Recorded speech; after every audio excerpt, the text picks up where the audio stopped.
বাওসুংৰি সমষ্টিত 29,883 গৰাকী আই মাতৃক আমি মুখ্যমন্ত্ৰীৰ মহিলা উদ্যমিতা আঁচনিৰ জৰিয়তে চেক প্ৰদান কৰিলোঁ। আমাৰ লক্ষ্য হ'ল যাতে প্ৰতিটো অঞ্চলতে আমি সকলো আই মাতৃকে লাখপতি বাইদেউ বনাব পাৰোঁ। মুখ্যমন্ত্ৰীৰ এই লাখপতি বাইদেউ বনোৱাৰ সপোনেৰে মুখ্যমন্ত্ৰীৰ মহিলা উদ্যমিতা আঁচনি আৰম্ভ কৰা হৈছিল। অসমত সকলো সমষ্টিতে আমি এনেকুৱা ধৰণে প্ৰতিগৰাকী আই মাতৃক আমি 10,000 টকাকৈ দি আহিছোঁ। আজি বাওসুংৰি সমষ্টিতো আমি প্ৰায় 25,000 আই মাতৃক এই চেক প্ৰদান কৰিলোঁ আৰু আমাৰ বিশ্বাস আছে যে এই ধৰণে আমি অসমৰ গ্ৰাম্যাঞ্চলত থকা বা চহৰ অঞ্চলত থকা প্ৰতিগৰাকী দুখীয়া বা মধ্যবিত্ত পৰিয়ালৰ আই মাতৃক আমি বিভিন্ন ধৰণৰ উদ্যমিতাৰ কাম কৰিবলৈ উৎসাহ দি সকলোকে লাখপতি বাইদেউ বনাবলৈ সহায় কৰিম। এইখিনিয়ে আমাৰ চৰকাৰৰ লক্ষ্য আৰু সেই লক্ষ্যৰে আমি কামসমূহ আগবঢ়াইছোঁ।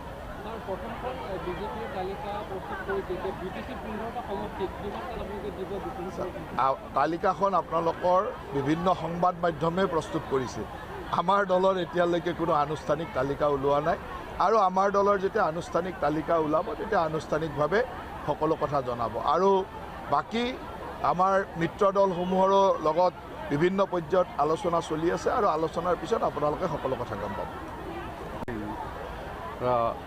আজি আমাৰ অসমৰ কেবিনেট মন্ত্ৰী জয়ন্তমল্ল বৰুৱা ডাঙৰীয়াৰ নেতৃত্বত আজি বাওসুংৰি সমষ্টিত যিটো অসমৰ চিফ মিনিষ্টাৰ ডাঙৰীয়াৰ নেতৃত্বত তাৰমানে ডক্টৰ হিমন্ত বিশ্ব শৰ্মা ডাঙৰীয়াৰ নেতৃত্বত যিটো গোটেই অসমৰ সমষ্টি ৱাইজ যিটো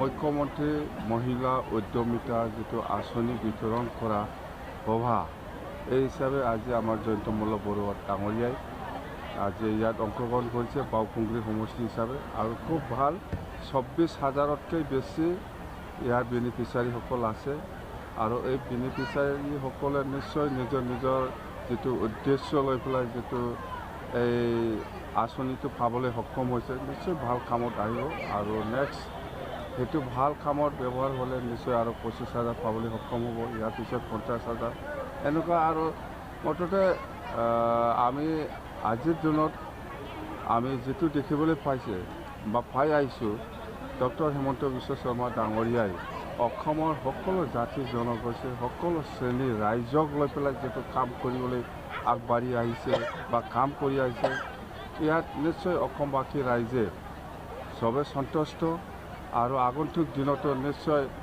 চিএম ছাৰে ৰাইজক যেনেকৈ মৰম কৰিছে নিশ্চয় ৰাইজক চিএম ছাৰক মৰম এইটো দিব বুলি আমাৰ এটা আত্মবিশ্বাস আৰু যিটো 2026 এই বছৰত যিটো নিৰ্বাচন হ'ব এই নিৰ্বাচনত NDA চৰকাৰ বনাব আৰু স্পষ্ট কথা ডক্টৰ হিমন্ত বিশ্ব শৰ্মা ডাঙৰীয়া আকৌ চিএম হ'ব।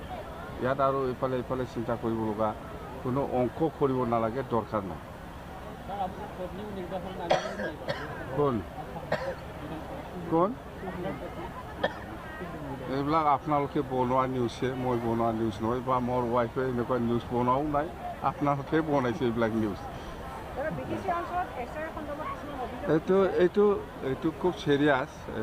অলপ আগতে আমি দাদা আৰু মই কথা পাতিছোঁ, জয়ন্তমল্ল দাদা আৰু মই কথা পাতিছোঁ চিএম ছাৰৰ লগত। আজি আবেলি 5টা-6টা বজাত সকলো BTC অঞ্চলৰ 5টা জিলাৰ যিটো DC আছে ইহঁতক মাতি পেলাই আমি বহিম। এই SR যিটো BTC অঞ্চলৰ SRটো লৈ পেলাই যিটো হুলস্থুল পৰিৱেশ হৈ আছে নিশ্চয় সমাধান হ'ব আজি।